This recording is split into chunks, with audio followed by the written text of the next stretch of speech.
Bismillahirrahmanirrahim. Alhamdulillah wassalatu wassalamu ala Rasulillah wa ala alihi wa sahbihi wa man wala. Jadi ini kita dah sampai kepada minggu yang ketiga Syafiq, siri yang ketiga.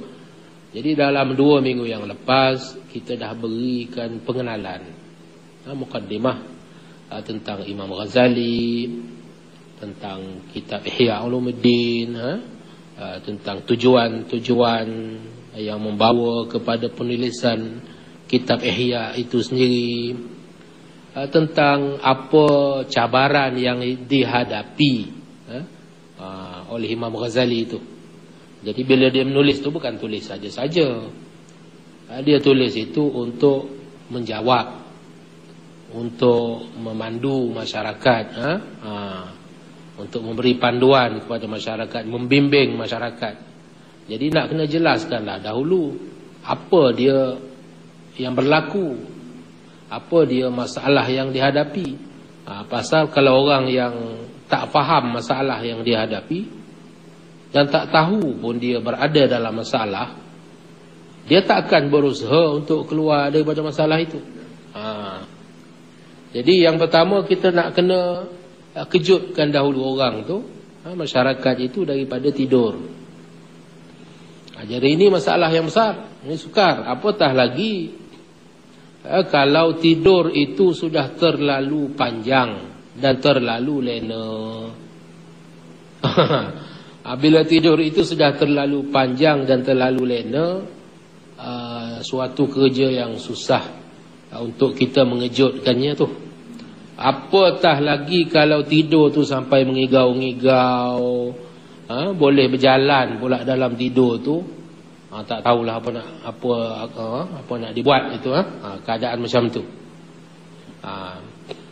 Jadi pada minggu ni insya-Allah kita akan mulakan perbincangan kita, menggali khazanah yang tersimpan dalam kitab Ihya Ulumuddin, khususnya kitab yang ke-30, iaitu kitab yang berjudul Zammil Ghurur.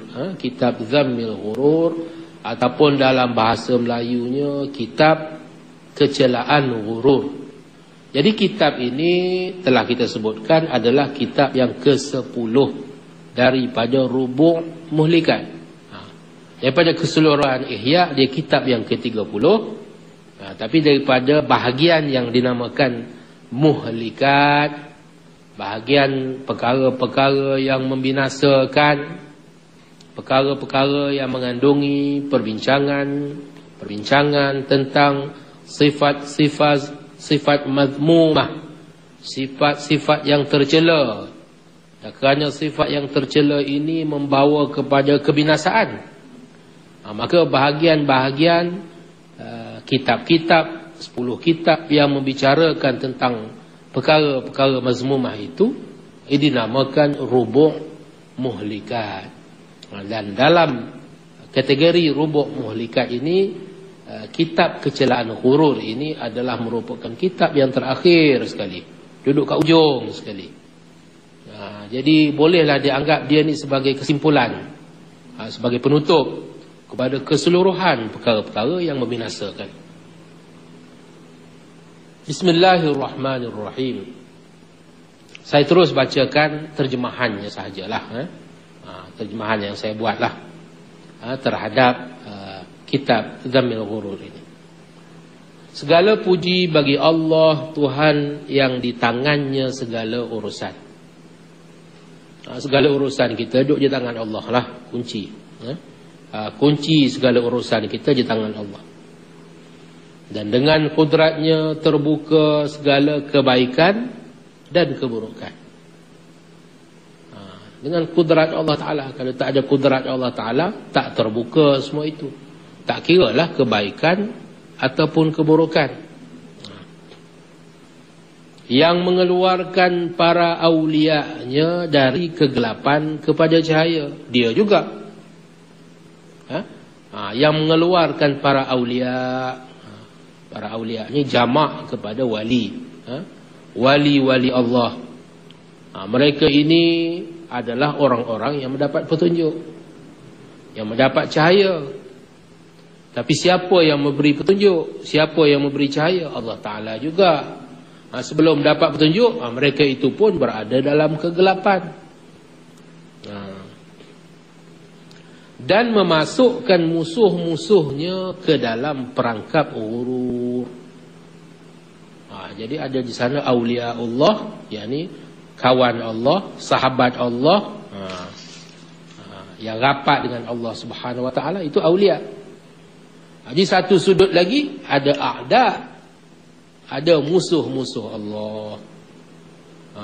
Dan musuh-musuh Allah ini, mereka ini dimasukkan oleh Allah Ta'ala ke dalam perangkap ghurur. Sentiasa mereka itu terperangkap dalam tipu daya kehidupan dunia ini.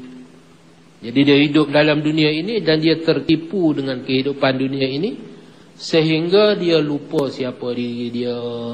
Dia lupa ke mana kesudahan dia. Dia tidak fikir tentang nasib dia yang terakhir. Maka itu dinamakan orang yang sudah termasuk ke dalam perangkap ghurur.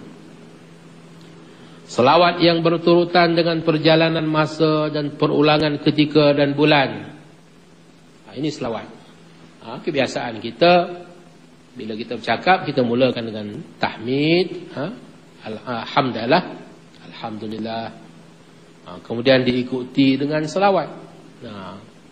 Jadi selawat ni, kata Imam Ghazali, adalah selawat yang berturutan dengan perjalanan masa dan perulangan ketika dan bulan. Sentiasa berterusan, tak kira masa, tak kira zaman, tak kira bulan. Lagi banyak, lagi bagus. Kenapa? Kerana barang siapa yang berselawat ke atas Nabi sekali, man salla alayya marratan, sallallahu alaihi asyara. Barang siapa yang berselawat ke atas aku sekali, maka Allah akan berselawat kepadanya 10 kali. Jadi kalau kita faham hadis itu, lebih banyak berselawat, lebih bagus. Ini tidak ada orang yang mempersoalkan pula.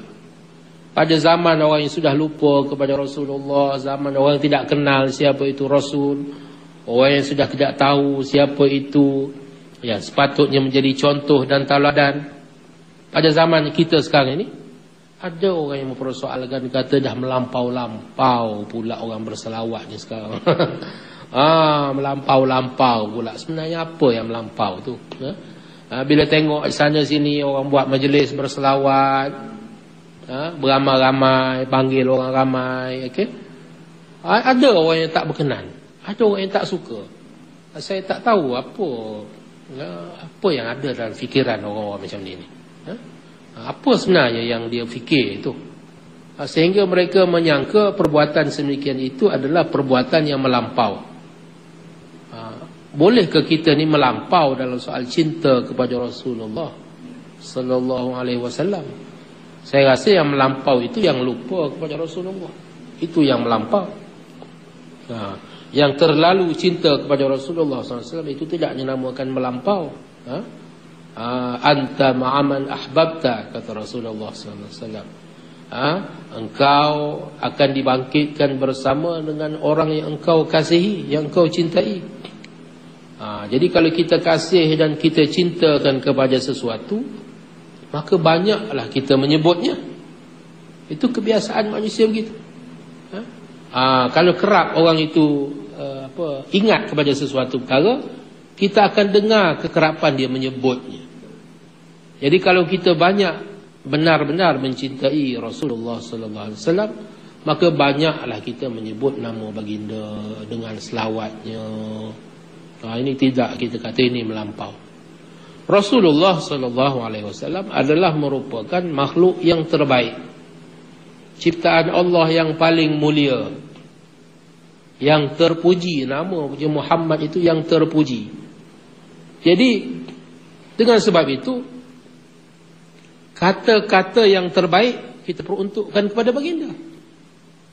Kalau kita boleh ungkapkan kata-kata, maka kata-kata yang paling baik, kata-kata yang paling indah, kata-kata yang paling agung, kata-kata yang paling tinggi yang itu kita tujukan kepada baginda sallallahu alaihi wasallam. Jadi tidak timbul di situ soal melampau, apatah lagi pada zaman kita sekarang. Sekarang ini di mana masyarakat itu pada umumnya itu sudah terlalu jauh daripada panduan agama. Terlalu banyak unsur-unsur yang menjauhkan mereka daripada agama. Jadi apalah salahnya kalau di sana sini ada golongan-golongan yang tertentu yang mengambil peranan mengajak masyarakat itu berselawat, bercerita tentang akhlak baginda, tentang sifat baginda, tentang mesej yang baginda sampaikan kepada umat manusia. Kenapa timbul persoalan melampau yang itu? Kalau kita nak tegur yang melampau, banyak lagi perkara lain yang kita boleh tegur, yang kita boleh bantah. Jadi selawat yang berterutan dengan perjalanan masa dan perulangan ketika dan bulan ke atas Muhammad yang mengeluarkan manusia dari kegelapan. Ini jasa baginda, mengeluarkan manusia daripada kegelapan juga kepada kaum keluarga baginda. Ini yang meneruskan kaum keluarga baginda dan para sahabat. Ini yang meneruskan tugas baginda sehingga sampai kepada kita.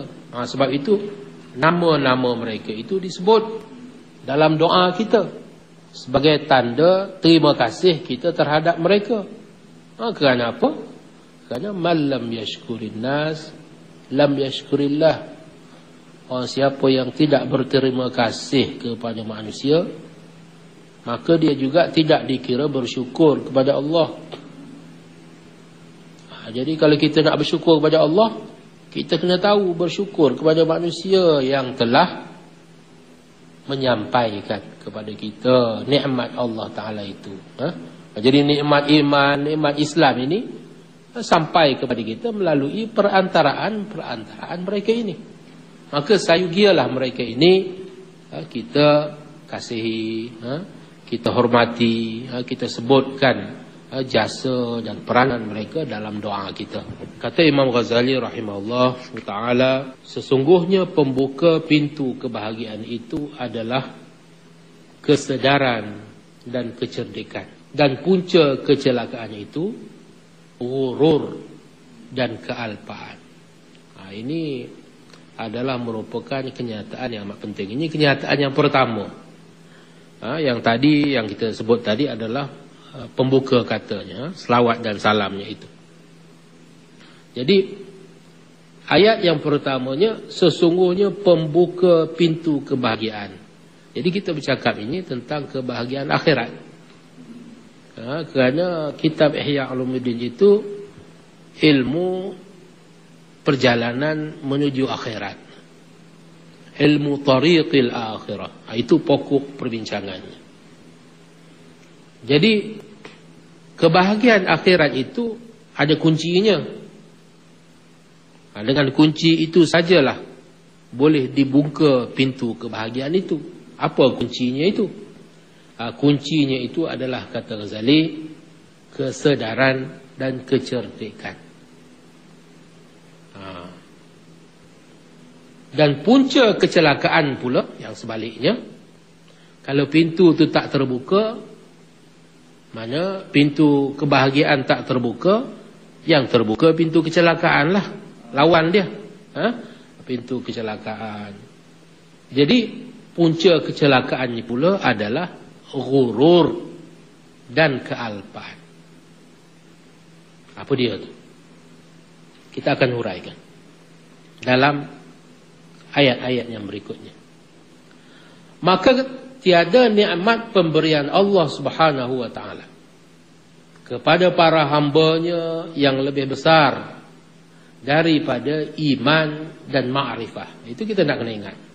Yang kita sebut tadi, jasa para nabi, para aulia, orang-orang yang soleh, yang kita sentiasa sebut nama-nama mereka itu dalam doa kita. Wa ala alihi wa sahbihi wa man tabi'ahum bi ihsanin ila yaumiddin. Jadi bila kita sebut tu, daripada pujian kita kepada Allah, selawat kita kepada Rasulullah, kepada para kaum keluarga baginda, para sahabat dan orang-orang yang saleh yang mengikut jejak langkah mereka sehinggalah kepada hari kesudahan. Kerana besarnya jasa mereka itu kepada kita. Melalui mereka itulah kita mendapat nikmat iman dan ma'rifah. Sebab itulah kita nak kena ingat jasa mereka itu. Jadi nikmat pemberian Allah kepada hambanya yang terbesar adalah nikmat iman dan ma'rifah. Dan tiada wasilah menuju kepadanya melainkan apabila diterangi hati dengan cahaya basirah. Tak ada jalan yang boleh menyampaikan kita kepada Allah Subhanahu Wa Taala, melainkan apabila hati kita itu, cahaya hati kita itu, yang tu dikatakan cahaya basirah, hati kita itu diterangi. Ibaratnya mata yang zahir itu, mata yang zahir itu, mata yang ialah mata, biji mata yang kita ada itu, boleh ke tidak berfungsi dalam kegelapan? Tak boleh lah kan. Kalau gelap gelita, tak ada cahaya, walaupun mata kita itu sehat, sempurna, tak nampak juga. Begitulah juga dengan hati. Jadi hati juga ibarat mata yang di dalam itu. Jadi hati ini ibarat mata di dalam itu. Jadi kalau mata di dalam itu tertutup, tidak diterangi oleh cahaya, gelaplah juga, tak nampaklah dia jalan menuju Allah. Tak nampak dia jalan menuju Allah. Jadi sesatlah dia. Kalau tak nampak jalan menuju Allah Ta'ala, maka sesatlah orang itu. Kerana apa? Kerana iman dan ma'rifah itulah yang menunjukkan jalan kepada Allah itu. Tanpa iman dan ma'rifah, maka manusia itu seumpama hayawan. Bahkan Quran sebut balhum adall, bahkan mereka lebih sesat lagi, kerana tidak kenal jalan, tak tahu jalan. Tiada bencana yang lebih besar daripada kekufuran dan maksiat. Jadi kekufuran dan maksiat itu disifatkan sebagai bencana, dan tiadalah pendorong kepada keduanya, iaitu kepada kekufuran dan maksiat, selain daripada kebutaan hati dengan sebab kegelapan akibat kejahilan. Jadi yang mendorongkan seseorang itu kepada maksiat, yang mendorongkan seseorang itu kepada kekufuran, ini semua daripada ghaflah. Maksiat dan kekufuran itu puncanya adalah kerana hati yang buta tadi. Hati yang tak ada cahaya ini macam hati yang buta lah. Macam mata yang walaupun celik tapi gelap, tak ada cahaya, tetap juga sama dengan mata orang yang buta, tak dapat melihat. Jadi mata hati yang ditutup akibat kejahilan akan terdorong kepada kekufuran dan maksiat. Dan disitulah punca kepada bencana yang terbesar yang akan menimpa manusia di hari akhirat nanti. Golongan yang bijaksana dan mendapat petunjuk. Golongan yang bijaksana dan mendapat petunjuk. Hati mereka, kata Imam Ghazali, seumpama apa yang disebut dalam Al-Quran surah An-Nur.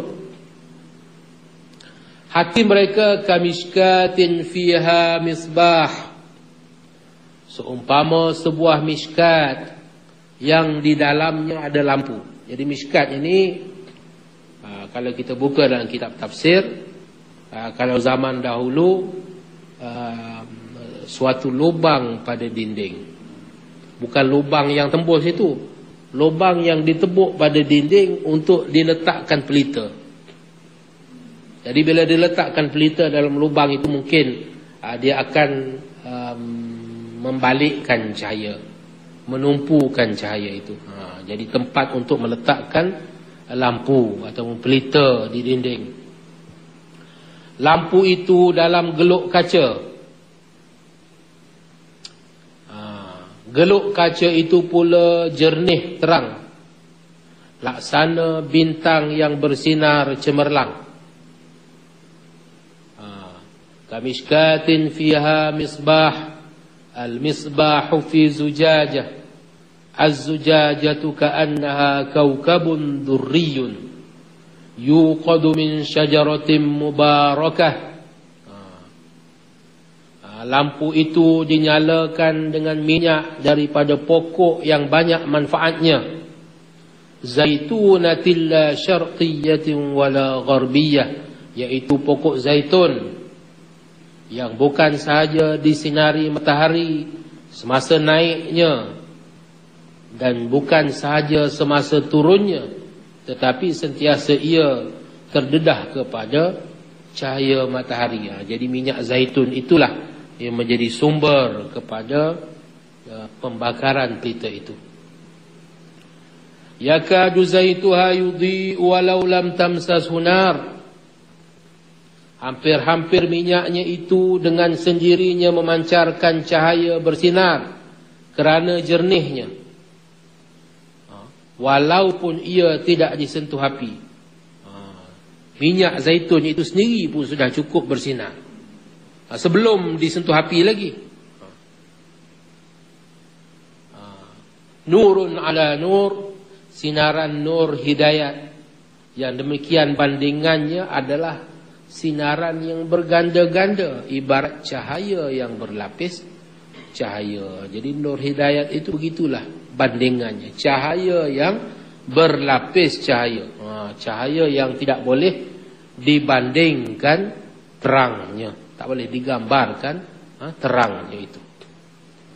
Dengan cahaya itulah terbuka berbagai-bagai rahsia. Yang itu keadaan hati golongan yang bijaksana. Diibaratkan seumpama cahaya yang berlapis cahaya, bercahaya, terang. Bagaimana pula dengan orang yang tidak mendapat cahaya? Dan mereka yang tidak mendapat cahaya inilah yang disebutkan sebagai golongan al-mughtarun, orang-orang yang terpedaya. Yang inilah yang menjadi pokok perbincangan kita dalam kitab Dhammil Ghurur, kecelaan ghurur, orang yang terpedaya. Jadi orang yang terpedaya ini disebut oleh Imam Ghazali seumpama memetik kenyataan Al-Quran juga. Kazulumatin fi bahril lujiyyin yaghshahu mawjun min fawqihi mawjun min fawqihi sahab. Umpama keadaan orang yang dalam gelap gelita di lautan yang dalam. Gelap, duduk dalam lautan yang dalam, yang diliputi oleh ombak bertindih ombak. Kita bayangkan duduk dalam laut tengah malam, ombak pula besar bertindih-tindih ombaknya pula. Confuse keadaan masa itu. Kemudian di atasnya pula awan tebal. Macam mana tu? Dalam laut tengah malam, ombak bertindih ombak, atas langit pula awan tebal gelap berlapis-lapis. Zulumatum ba'duha fawqa ba'din. Suatu keadaan yang gelap gelita berlapis-lapis. Idza akhraja yadahu lam yakad yaraha. Sehingga kan gelap itu keadaannya itu, apabila dia keluarkan tangannya hampir-hampir dia tak nampak tangan dia sendiri. Betapa gelapnya keadaan itu. Wa man lam yaj'alillahu lahu nuran fama lahu min nur. Maka ketahuilah bahawa barang siapa yang Allah Ta'ala tidak berikan kepadanya cahaya petunjuk, cahaya hidayah, yang merupakan iman dan juga makrifah itu, maka dia takkan mendapat petunjuk. Kalau Allah Ta'ala tidak kurniakan kepada dia cahaya petunjuk, maka dia tidak akan ada sesuatu yang akan memandunya kepada jalan yang benar. Itu perbezaan di antara golongan yang mendapat petunjuk dengan golongan yang tidak mendapat petunjuk. Jadi kita berbicara di sini tentang golongan yang tidak mendapat petunjuk. Golongan yang terpedaya ini adalah golongan yang tidak mendapat petunjuk. Golongan yang bijaksana adalah mereka yang Allah mahu berikan hidayat kepada mereka. Jadi bila kita sebut orang itu orang bijaksana, dia bukannya orang yang bijaksana dalam erti kata yang kita faham sekarang.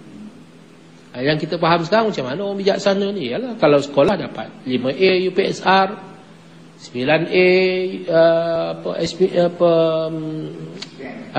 PMR, kemudian 9A 10A lagi SPM, masuk universiti mungkin dapat first class, master, PhD.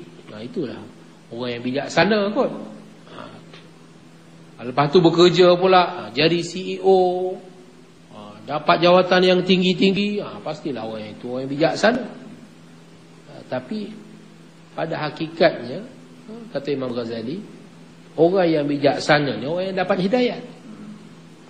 Orang yang bijaksana yang dapat hidayat. Kalau tak dapat hidayat, orang itu tidak dikira bijaksana.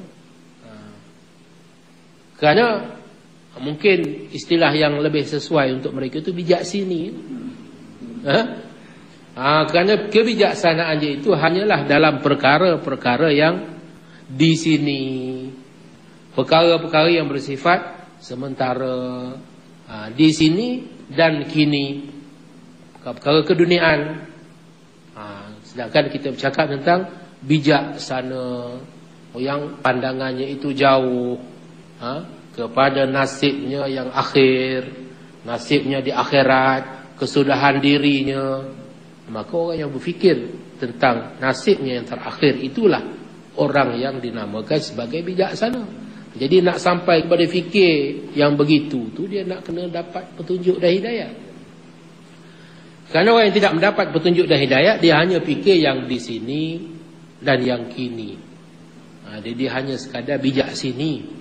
Jadi kita nak kena faham perbezaan di antara keduanya itu. Jadi insya-Allah kita akan sambung apakah huraian lanjut Imam Ghazali terhadap maksud bijaksana itu. Jadi dalam insya-Allah dalam perbincangan kita yang akan datang, masa pun kita dah sampai ke penghujung. Jadi setakat itu dahulu. Wabillahi taufiq wal hidayah. Wassalamualaikum warahmatullahi wabarakatuh.